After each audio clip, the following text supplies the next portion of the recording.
It's a construct. It's been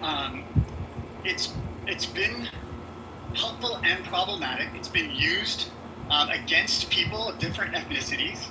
It's at times been shown to have extreme bias. There are other factors that come into play with intelligence other than, I was born this way. Things like, I was born poor. I was born in an underserved community where we did not have resources. I was born with a color of skin. This is not the largest explanatory factor. Now, it's true that if you give your sperm away and you're, propagating the next, army of minions around the world, that, perhaps you have a popular brand of sperm. I mean, maybe you got the good stuff for 2025, but I just want to say, just like Drake, people fall. And so don't get so high up in the air that you can't touch the ground, my friend. That's all I got. Don't get so high up in the air so you can't touch the ground. Amazing. If you're in the audience and want to come up, now is a good time, because as it gets closer to the top of the hour, it's going to become impossible because we are ending at the top of the hour. Violet, did you want to comment on anything that George said, or are you good?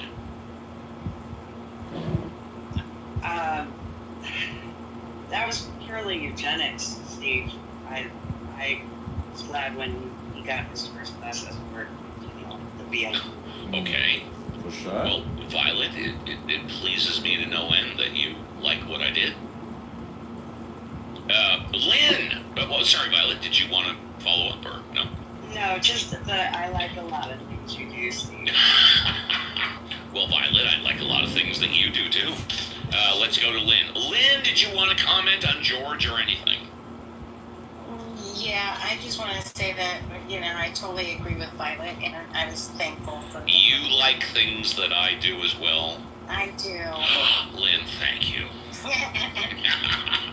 Hey, Lynn, you're starting to get an evil laugh. I just wanted to let you know that. I'm sorry, my throat is like... No. I like your throat, and I like you getting an evil laugh. Don't get me wrong, Oh, I had a gift for you today, but I haven't had the opportunity to present it. It hasn't made itself available, so it might have to happen. I was going to say, maybe it'll happen after the show on Ask Young Elvis. By the way, Young Elvis has not made an appearance here today, but I presume Lynn will be there, and the show of Ask Young Elvis will be on it after the show at 10 a.m. Pacific Standard Time, yes? Yes, it will. Wonderful. Let's go to Richard. Richard, did you want to comment on anything that George said, or no? I would like to comment on it. And just refer to him as a prior speaker. I can refer to him as Judge. Yes, you refer to him as prior speaker. I would like to know, honestly, if you in any of your experiential understanding of the development of the idea of intelligence, if you at any level agree with George about the number one. I don't want to go with number. Are you asking me? Are you asking me? Yeah, I'm asking you if you agree. The answer is no. I do not believe as a group that intelligence is hereditary. I do believe that intelligence can be and is passed on genetically for a very rare individuals, but as we can tell time and time again, I don't know if Albert Einstein had kids. I don't know if the most intelligent people on the planet have kids. I would suspect, if you take the most intelligent people on the planet, that maybe their offspring had a small boost in their intelligent level, but as a group, no, absolutely not. Not as a group, no. I would like to bring one example which has nothing to do, but it's related.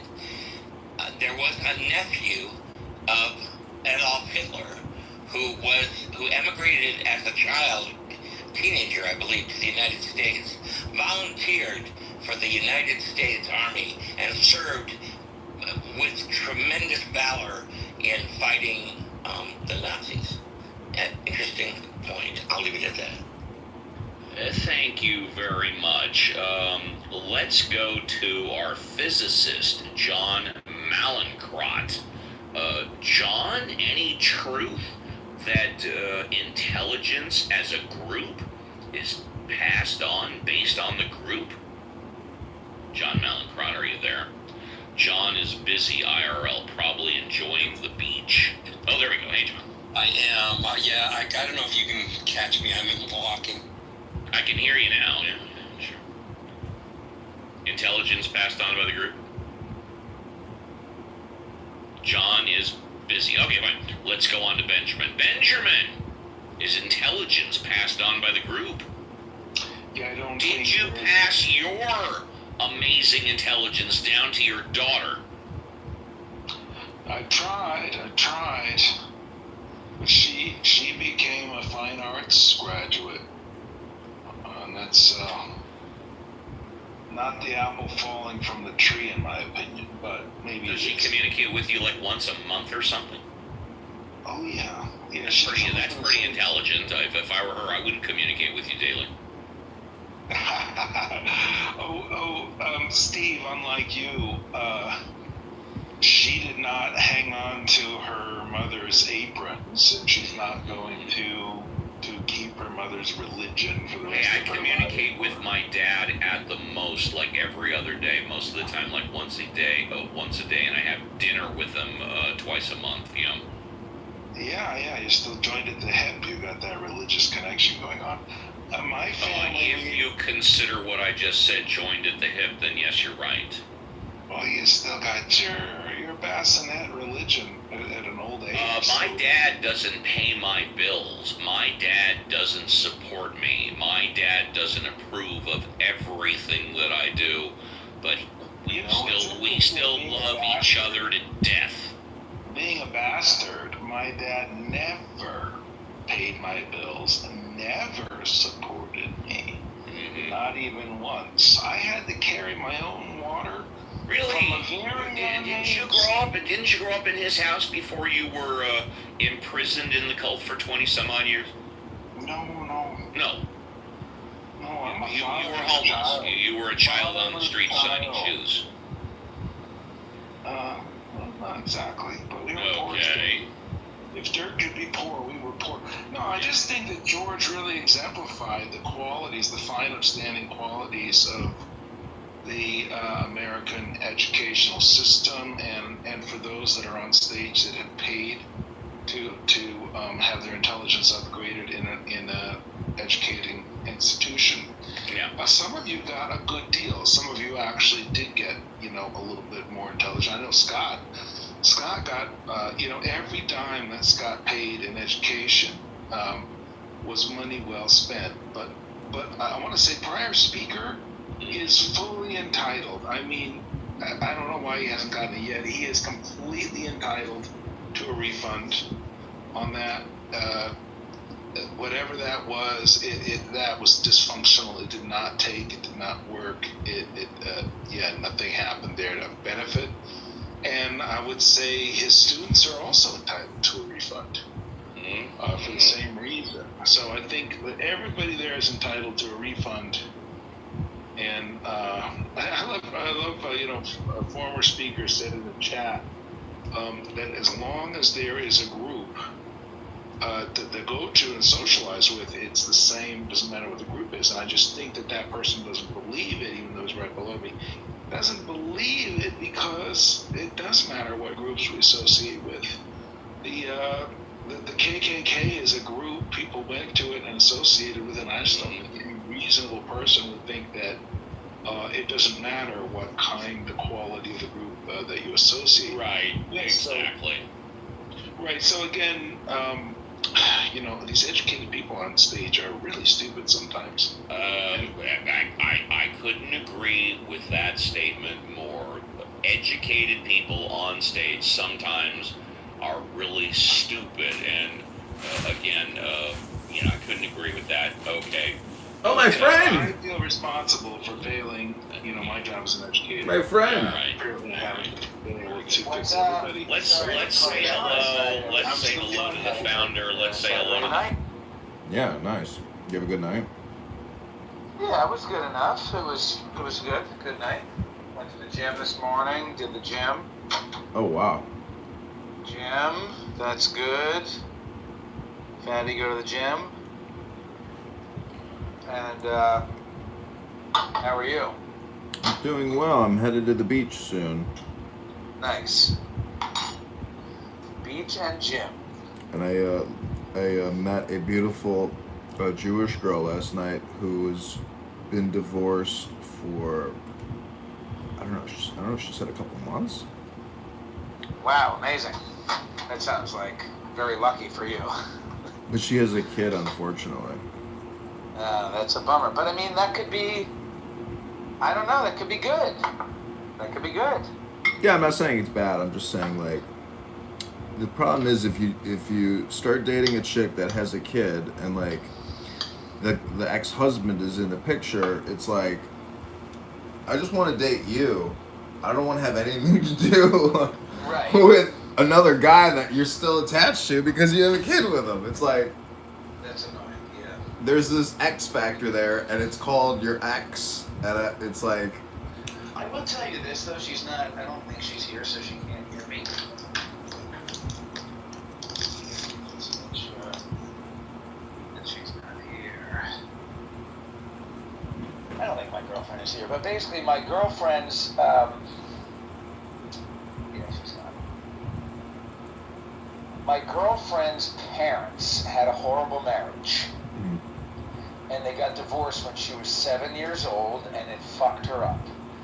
And her mom polluted her mind against her dad and said, Dad is bad. And so my girlfriend has like a problem where she basically hates men. And so it's kind of been a big problem. And I mean, anyway, we've made it work. She's grown a lot over the years, and she's grown in many ways. But I bring this up to tell you that her father remarried when my girlfriend was about 10 years old. Her father had already remarried. And I'm already laughing at what I can't wait to tell you. Okay, well, I'll just finish this story quickly. Basically, you might already know where I'm going, but her father is still married. Her mother is her mother's not married, has a boyfriend who's like old man, basically lives in a fat Santa Claus. And his dad has remarried, has stayed married for basically the past 25 years. And his marriage is really good. And so in this scenario, you would be like, basically, just because this woman has a child, she might still be happier with you than she ever was with the father of her baby. That's my point. Yeah, she wanted to go into details last night about like what her how she's like in hindsight, things my ex-husband were doing was absolutely crazy and insane, and like I can't believe I even tolerated it. I don't know if it was Right. I don't know if it was sexual stuff or what she was talking about, but I didn't want to ask any more details. Frankly, I don't care. This guy that I caddied for once, he's like, John, he's like, I'm not gonna tip you today, but I got some great advice for you.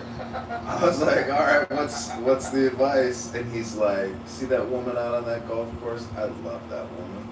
And he goes, just remember, whoever you marry, meet her mother, because that is exactly what you're marrying. And I was like, okay. And he's like, don't forget. I'm like, okay. It's like, because when I met my wife's mother, I knew right away that I wanted to marry her, and she became just like her mother. And I was like, okay, good advice. Because think about it. Think about all the conditioning that mother puts into the child, even at the present moment. Every communication is like a reconditioning of that dysfunctional relationship because that original primary is fucked up. That's true. So are you more like your mother or your father? Sometimes when I laugh, I hear my mother or I hear my father. I'm like a nice input of both because my mom ditched me when I was in the 4th grade and gave up custody to my father. I was like, you can take care of him the rest of your life. I'm leaving the state. Bye! That's amazing. So my dad was, the coolest guy in the world. So it was a good life. Thank God my mom decided to give up custody. That's why I say it's like there's not a speck of dust out of place in the whole universe. So, I don't know. Everything seems to be like synchronistic, and whatever's meant to be is like what was meant to be. And like if you resist it, then that's the friction, and thus your lack of wisdom. Whatever will be, will be. Exactly. I am planning on going, at the very least, I'm going to go to Israel again in the winter.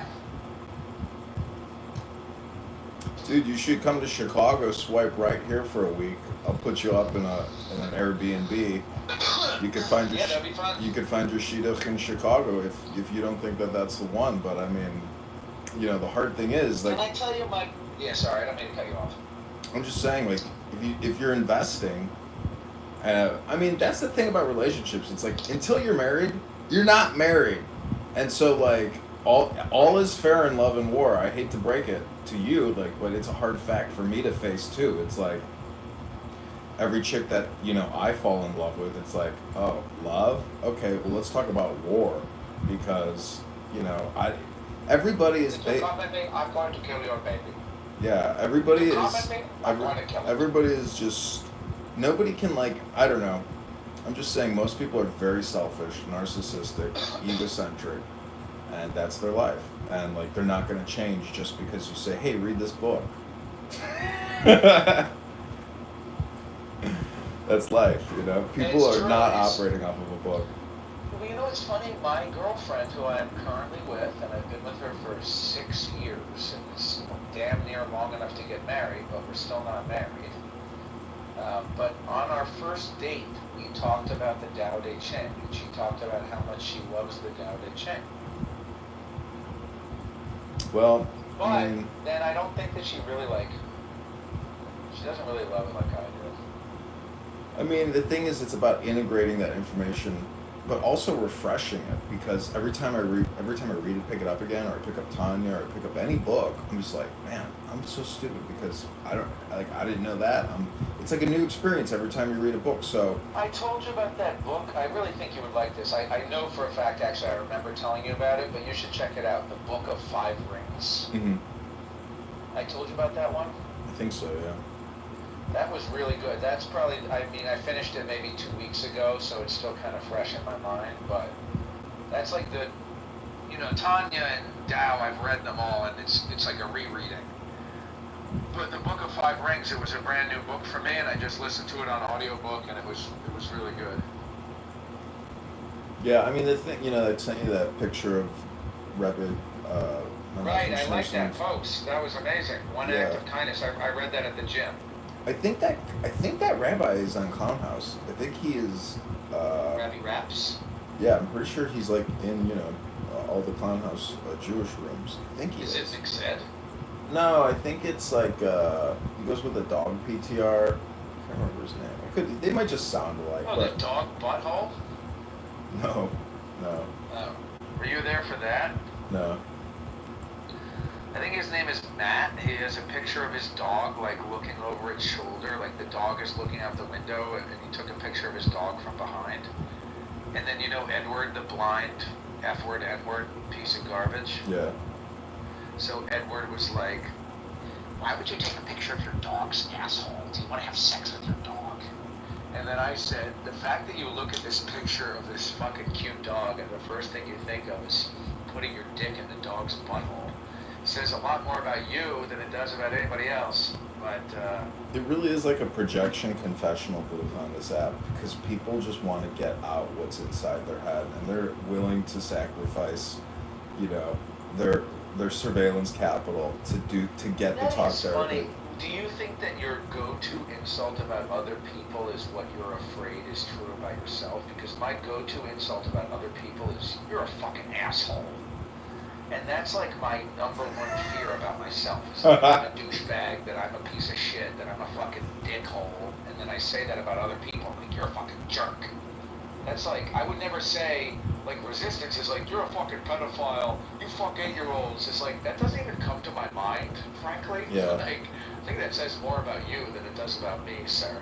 I mean, it's like the Dhammapada where it says like the world is our thoughts. Like it is what we're thinking, what we're saying. So, hi Abby, welcome to How Angry Can Uncle Steve Get?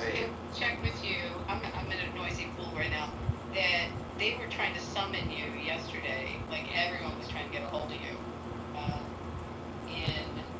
In the debates room. Punish him! Did you know what was going on with that, John? No, I didn't hear what they were trying to summon me about, but Yeah. Silence him. was Yeah, it the so I'm JB? gonna try to remember it because I was like in and out of sleep. But essentially, there were two things happening that they wanted recordings. This guy's CEO was going Yeah. after Adams Yeah, and saying some really bad stuff. yeah, about I've got that recording. Yeah, I heard that one. Yeah. Everyone was saying. So then, so he basically backpedaled and said, "I never said that stuff," and everyone in the room said, "All right, where's Edmund? Where's?" It was really funny, and like I at least I'm in a chat where at least 8 people were like, "Can someone get a hold of him?" Your stock is rising. Your Yeah. stock's rising, so that was You need to number put your one. cash app in every one of your profiles. It says YouTube, Okay. you need to put your cash app. Me no, but let me just tell you that's No, but John, yes. John does. So John, that was the first thing, and then the second thing was I don't know who Unlimited is in here, so I'm gonna just hold off on what the second thing was, but it had to do with one of the mods in that room, and also some of the stuff that's coming out of his mouth. But we can talk about that another time. Yeah, So, I mean that's the thing. It's like it's all on recording, so it's like Yeah. if they get my YouTube state, but nobody goes back. Like I have so many recordings, it's insane. So there's too much information to even deal with. this would have been last night in the Healthy Debates. Yeah, I got and it all was that. an exchange I with got all that, Adams. yeah. I know Adams. And you know what? In one of the chats, like it's time stamped. Yeah, I know. I heard. I was there for the whole thing. If I take a minute, I can look at that chat. No, I heard the whole thing. I've got it all. John. Adams was like, just wait till the fucking YouTube recording comes out tomorrow, you know, and so I was there for the whole thing. It's. Your mother said your name. I don't know how many times. I know. It's amazing because I'm not even speaking, and it's like just my presence, The yeah. person's gone. So even Roger was saying your name. Yeah. Okay. Yeah. I mean, I'm telling you how funny this was. But also there was a lot of issues with JB and Yeah. trying to hold him to some of the shit that's coming out. JB, more like gay B. Yeah. Yeah, well, more like, all this stuff started coming out about him also. So anyway, Yeah, that was was what was going fun on. too. I wanted to share that with you. So if people are looking for you or Did trying you to see find the us- Did you see the $5,000 challenge video I put up? No. Okay, let me pin it. Because here is JB offering $5,000 if you can identify him on a sex offender registry. And I mean, this is the thing. Like, you don't know who you're talking to on this app, and you don't know their actual mental health status or diagnoses, etc. Or masturbating anything right now. about people's past. But I mean, the court cases are all right there. I mean, I don't have to be a lawyer to find them. You just go and find law. It's Yeah, all right there. I know. You just Google it, Jay Bresca. I mean, it says he's. Anyways, we don't need to go into it. But if you click the link above, that's my YouTube channel. And what's amazing is Ben Mendelsohn's room and also Patty's room, like just my anonymous account, and they're all flooding to my YouTube. And like the outbreak of paranoia when they see that a congressman elect is like live streaming their rooms. And it's just so I honestly think that this strategy can probably help me fundraise, and so I have to get more organized here on the back end to keep doing what I'm On doing. that, I have to plead the fifth on stuff because it's my work on the art side. So I gotta hold back on what I talk about with that. And I will get you the timestamp of everything, and I'll look at that YouTube. Yeah, so like after you end a live stream on YouTube, it automatically goes private. But I filmed so much that I let it build up for like a week or two, and then I log into the actual account on a desktop, and then I sort by privates, and then I mass make them all public. So, because it's just too time consuming to do it individually across all the phones. Alright, well, Adams is the one you really want to connect with, because he's the one that got horribly disparaged and threatened. Yeah, I mean, I heard it all. That would be the person, that him or KK or one of them. It's great. It's That's great. That's what you want to do with your time, John. What you actually want to do is you want to connect with Yeah, Adams. talk to Adams That all sounds day like a long. great way to No, spend your time. I'm just. It's great entertainment. I got you. Listen, I think you have to give it to JB. Like, he actually his stirring the pot really is energetic, like metaphysic creation. I mean, he brings out it's hilarious, but I think it's toxic and it's just not going to stop. And it's just one of those toxic circles that just keeps going. But it is what it is. It's entertainment, I'll in my say opinion. you're toxic, you fucking piece of garbage. Sit in the audience. Yeah. Go to the audience, you fucking piece of garbage. Everybody thinks they're gonna be like Joe Rogan or Oprah or everybody wants to be this Uncle Steve basically, which is the radio host. People, it's like a motif it's like the Johnny Carson show. So people enjoy this shit, but it's just it's a public speaking competition. I don't look at it that way, and because I'm more of like wanting to shut down stuff that in the real world hurts people.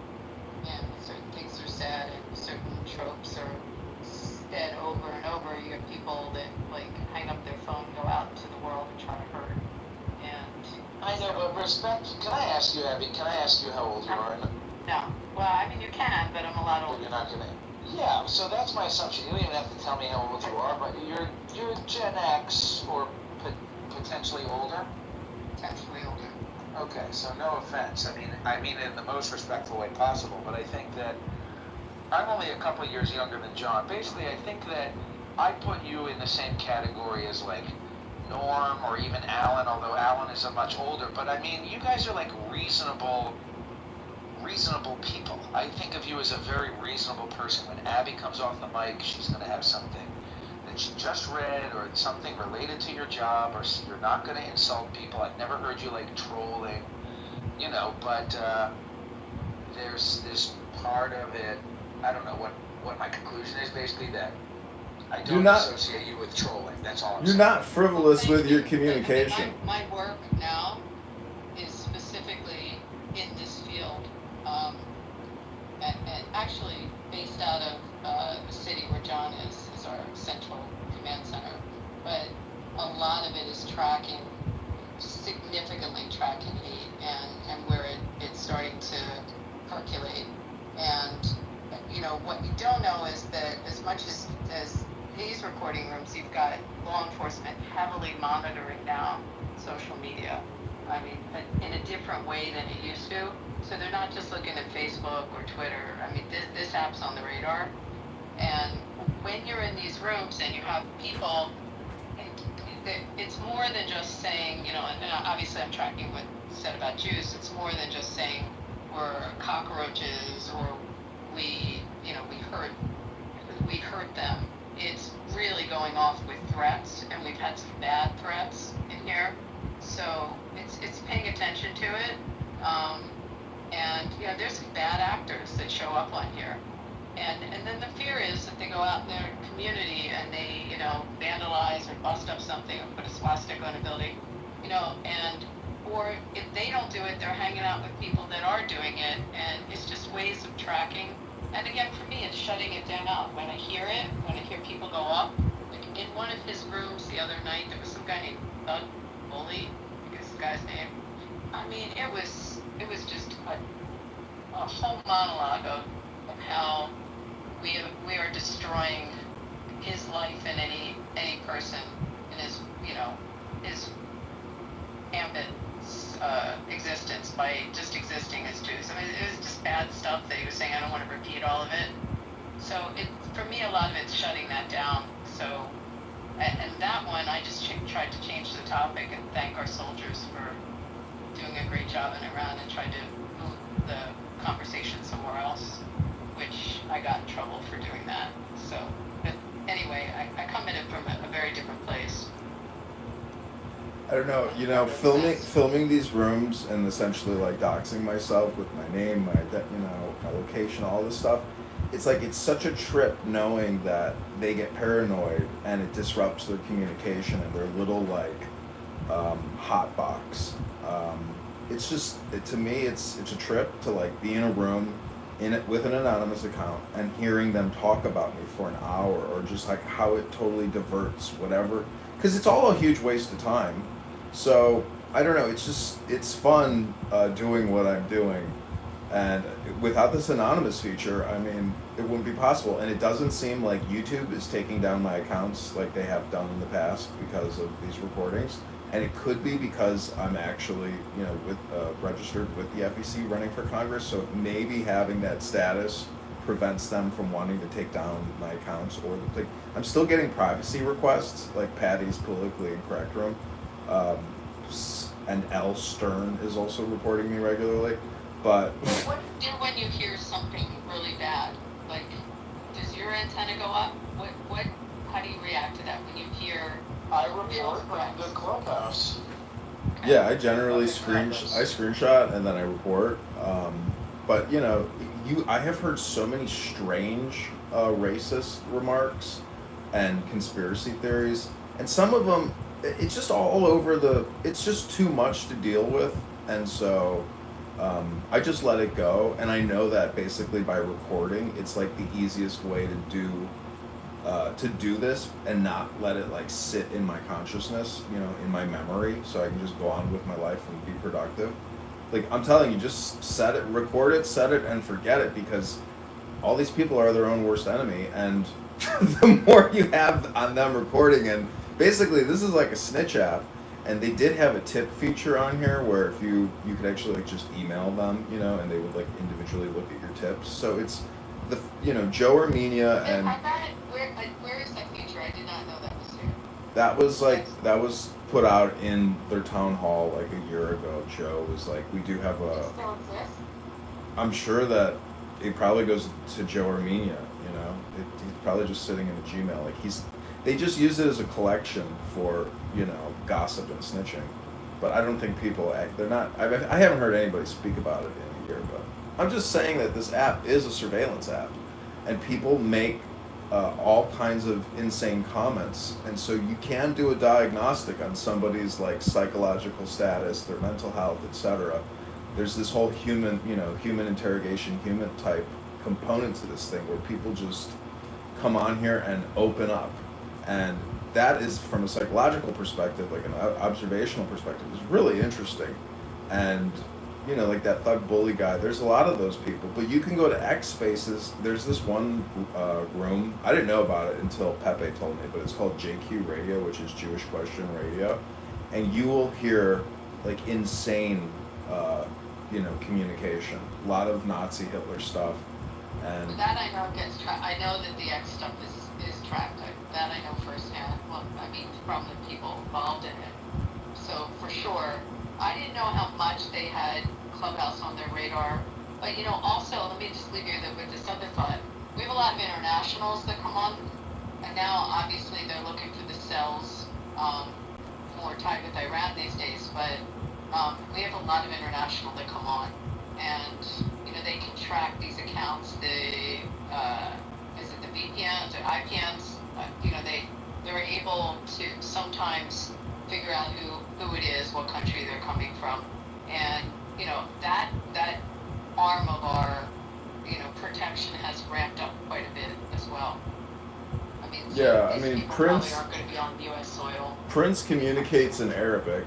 Prince, that piece of shit on this app. Yeah, that's a good example. Yeah, and he could be a terrorist threat. And he was yelling at me one day about how he just got into America like a couple months ago, about how, I told him I was going to report him to DHS and ICE and make sure he never gets through a customs immigration check here in America. And he's like, I was just there 2 weeks ago, bitch. So, but, he posts photos of himself with AR-15s at rifle ranges. I mean, whether or not he's, this is the thing. It's like, how do you statistically do like pre-crime data analytics and, ascribe like, I mean, I don't know. They're saying like the surveillance state, like the total automation. The the total automation of the surveillance state. It's like I don't believe it. It's like there's too much data to deal with, and there's not enough people to do the enforcement. So it's like at the end of the day, we're just like making massive storage caches, but there's no action on the cache. So Well, I'm gonna push back on you and tell you that there's a lot of computer algorithms that pick up certain words, certain sentences, the stringing of sentences. There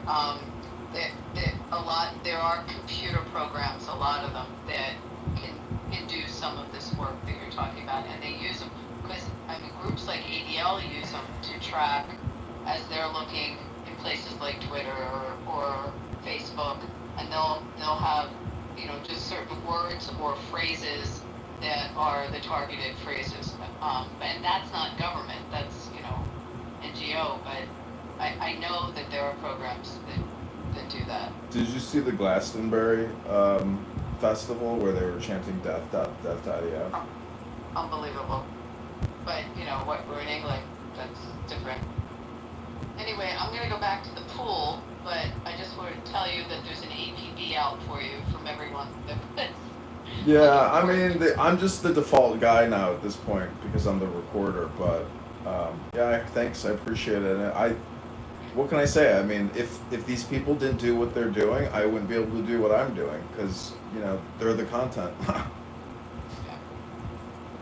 Have a great day. And my friend, talk to you later. Be well.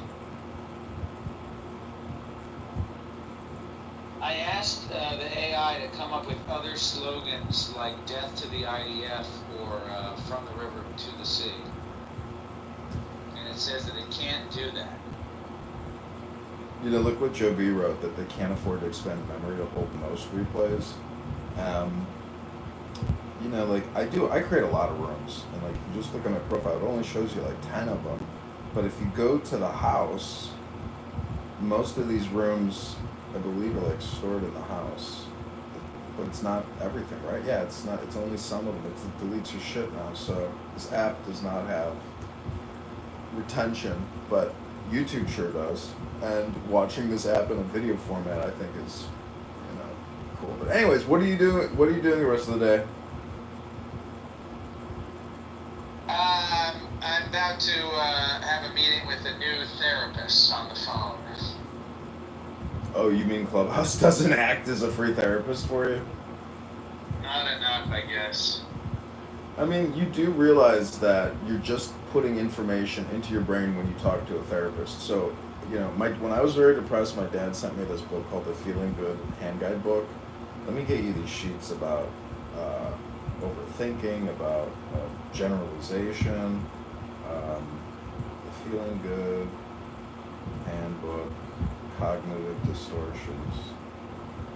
If you just read this list out loud, like actually record yourself reading it, it's very helpful, and it'll make you realize that you're your own worst enemy.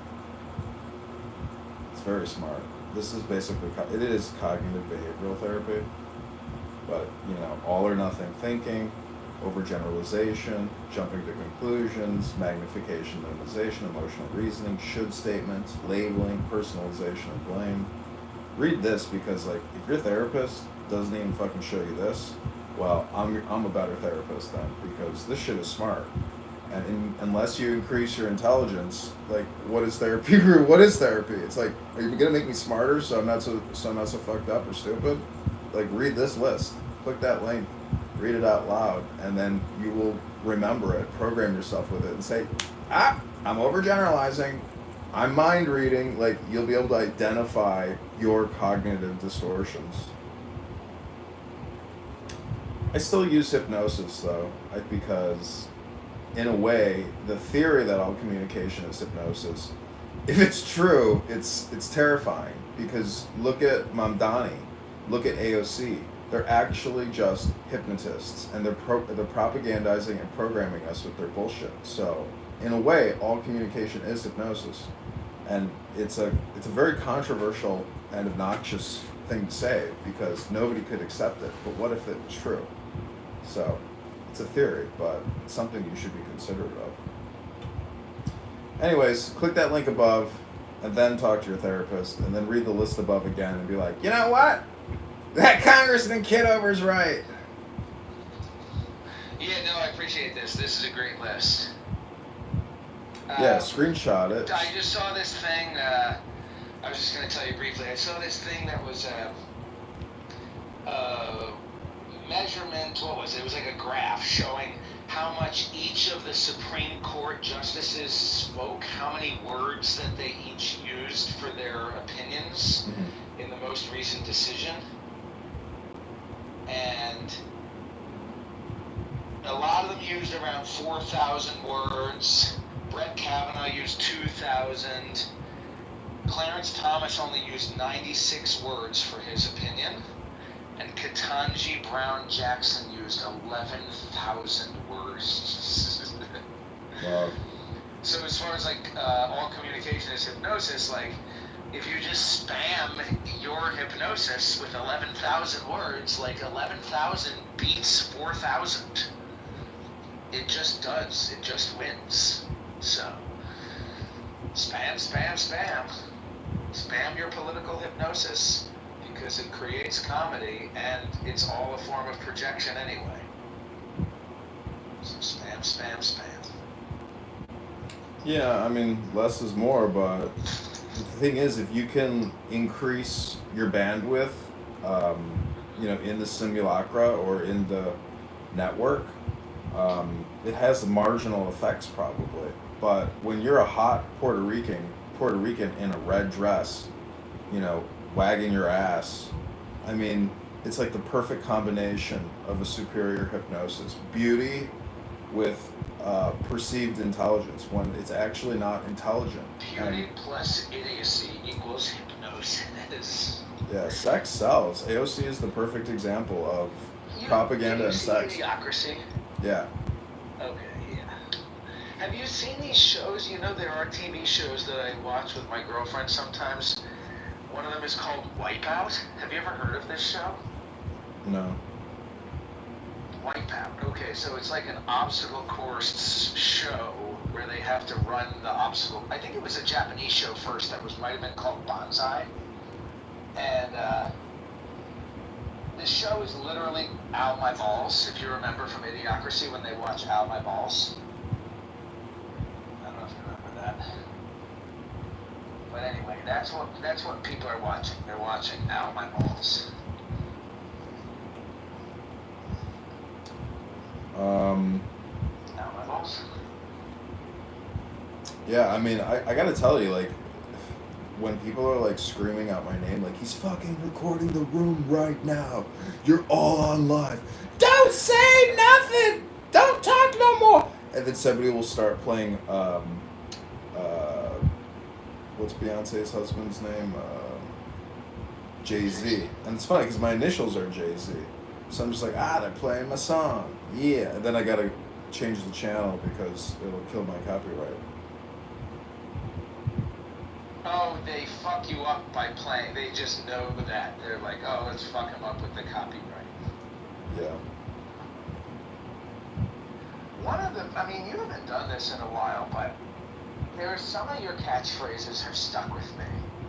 And one of them is, punish him. And that's what, every time I hear people in a room, like, ganging up on one person, I just think of you in the background. Punish him. Kill him, silence him. It's amazing. I was laughing really hard one day. You were talking with Daniel, and you're like, "Hit him again, Daniel!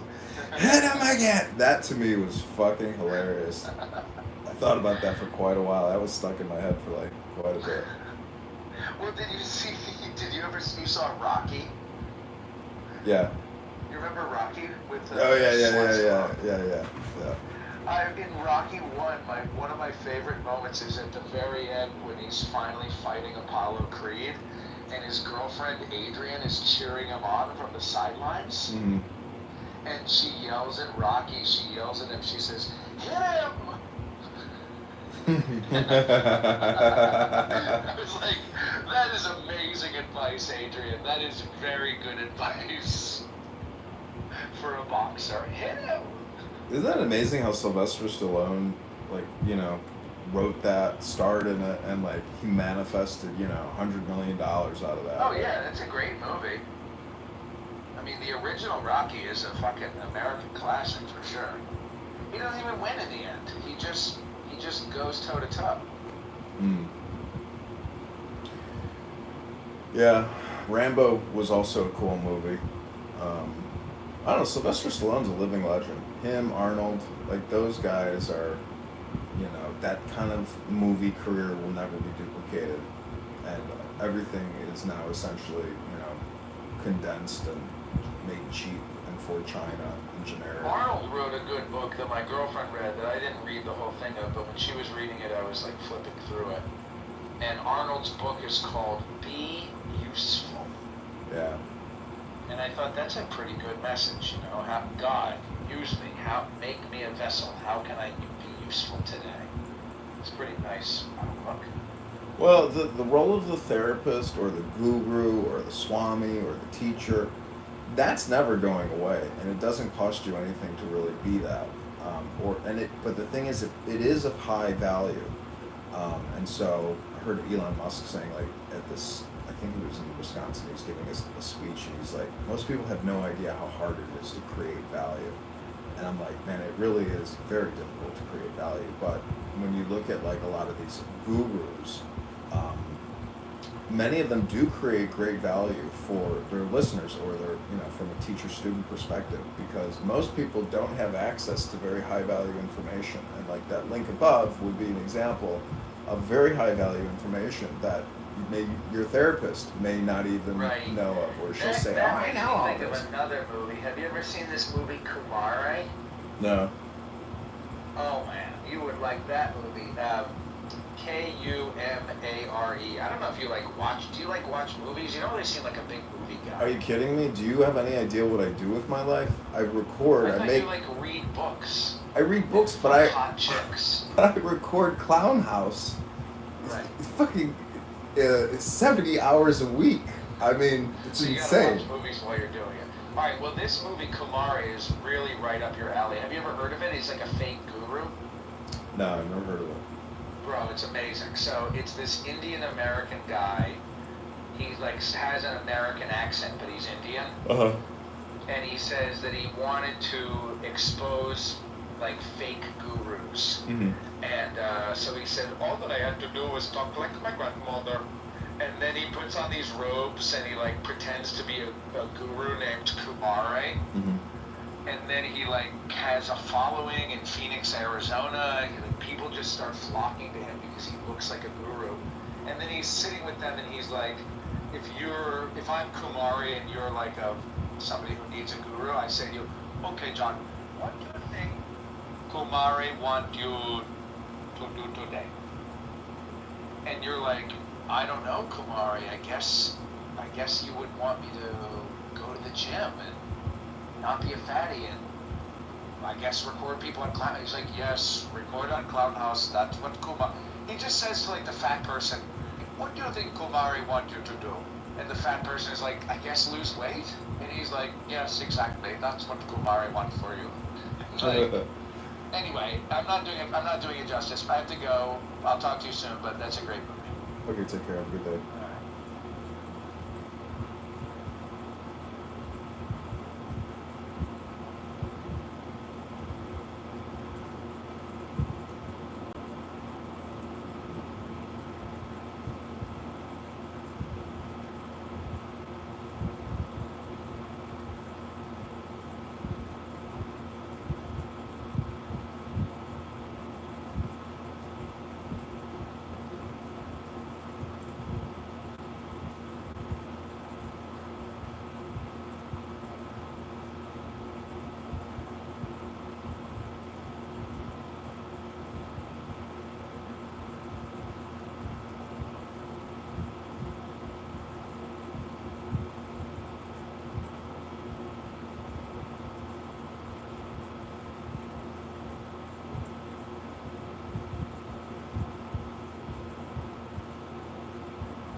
Okay, we are live at the Pride Parade. This is LGBTQ only.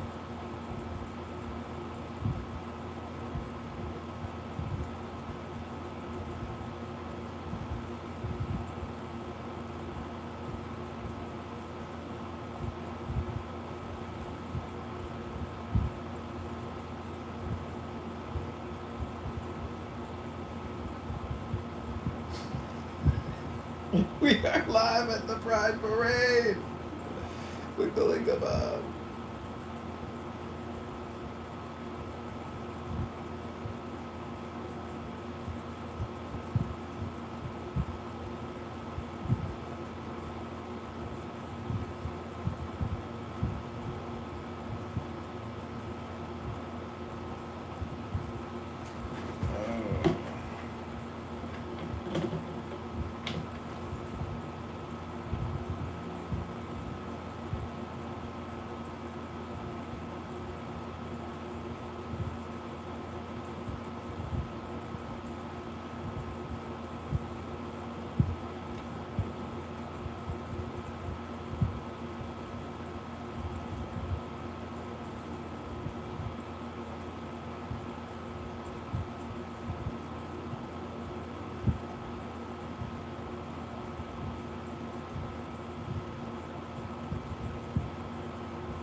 We're gonna fundamentally be more powerful. And so, like, it's just a matter of time, in my opinion, until the people who are in power in the Democratic Party basically have to cede more and more power